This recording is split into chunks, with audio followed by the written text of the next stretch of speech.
There's no denying that World of Warcraft has become an intercontinental phenomenon. With 8 million subscribers, its user base is the same size as the entire population of Austria and shows no signs of shrinkage. Considering players wait for patches like they're the Second Coming, the first proper expansion, the Burning Crusade, could cut into our country's economy. Is it worth the $40, or is this crusade destined to burn?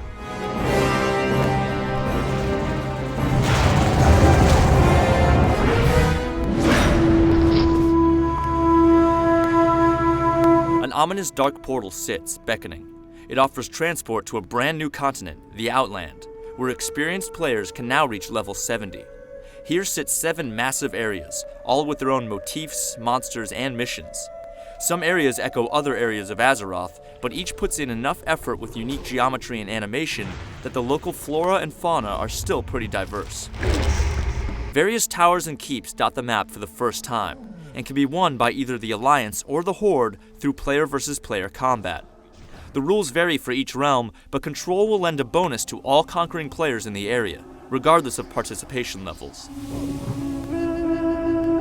The Outland also features a host of cities and instances, and with 7 areas spilling over roughly 10 experience levels of content, it all means a huge playground filled with enough quests, gold, and gear to make an undead priest turn pale. And for those who want to live the glory days all over again, Blizzard has supplied 2 new races, the Draenei and the Blood Elves. The Draenei are blue-hued, trans-dimensional beings in touch with nature and allied with the Alliance. As part of the Horde, the Blood Elves are driven by a need to master the arcane arts and aren't exactly kissing cousins with the Alliance's Night Elves. The 2 new races mark the first time that Paladins and Shamans can be played by the opposing faction. There's also 2 unique areas for each, along with capital cities and their mounts. As far as expansion packs go, the Burning Crusade is bursting with content. Rarely will you get this much playtime out of something that costs so little.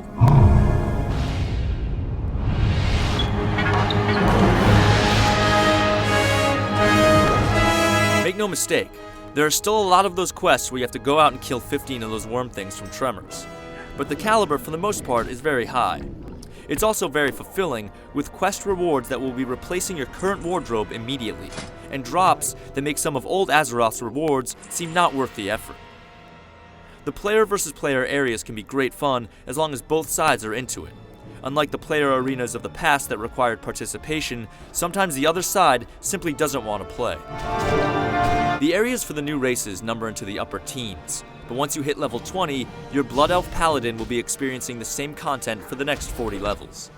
If you're thinking about diving into the World of Warcraft pool, stay in the shallows and start with the original. While the new races are great, the lack of new classes, which really build the bulk of the WoW experience, stings a bit. Turns out, an Alliance Shaman plays pretty much like any other Shaman.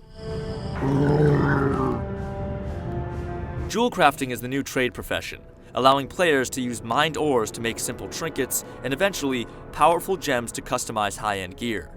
This has led to some interesting economic issues, with low-end minerals fetching insane prices at the auction house as new jewel crafters try to level up. You'll feel like a Wild West prospector as you try to claim mines.